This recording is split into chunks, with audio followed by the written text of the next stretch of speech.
ये कहानी पिछले साल की है। मैं होटल में रिसेप्शनिस्ट हूँ और क्योंकि हम लोगों के होटल में एक बड़ा सा हॉल है, इसलिए हम लोग हर साल यहाँ पर हाई स्कूल के बच्चों का प्रॉम रखते हैं। हॉल में जाने का रास्ता रिसेप्शन से होकर जाता है। Subscribe now and press the bell icon. Never miss an update.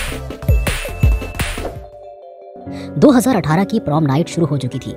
सारे टीचर और बच्चे अलग अलग गानों पर डांस कर रहे थे। प्रॉम की कई तस्वीरें खींची जा चुकी थी और रिसेप्शन के आसपास कोई नहीं था। तभी मैंने किसी को रिसेप्शन की ओर आते हुए देखा। मैंने देखा कि वो एक लंबा आदमी था। उसने अपनी दाढ़ी बना रखी थी और अपने लंबे बालों को पीछे एक पोनी टेल में बांधे हुए था।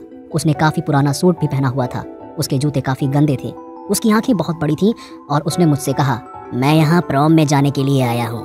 पहले मुझे लगा कि वो मजाक कर रहा है, लेकिन उसकी आंखें काफी गंभीर थीं। मैंने उससे पूछा, क्या तुम स्कूल के अध्यापक हो? उसने ना में उत्तर देते हुए कहा, मैं एक स्टूडेंट हूँ। मुझे फिर से लगा कि वो मजाक ही कर रहा है। वो लगभग 40 साल का लग रहा था और वो मुझसे कह रहा था कि वो एक हाई स्कूल में है। तो मैंने उससे अगला प्रश्न किया, तुम कितने साल के हो? उसने सोचकर जवाब दिया, मैं 17 साल का हूँ।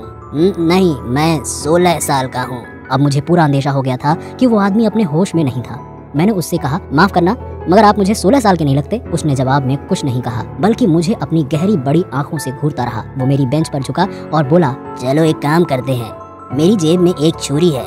अगर मैं 16 साल का नहीं होऊंगा तो तुम मेरी उंगली काट देना, और अगर मैं 16 साल का हुआ तो मैं तुम्हारी उंगली काट दूंगा। मैं हैरानी से वहीं खड़ा रहा, क्योंकि इतना बोलने के तुरंत बाद वो आदमी वहां से जाने लगा था।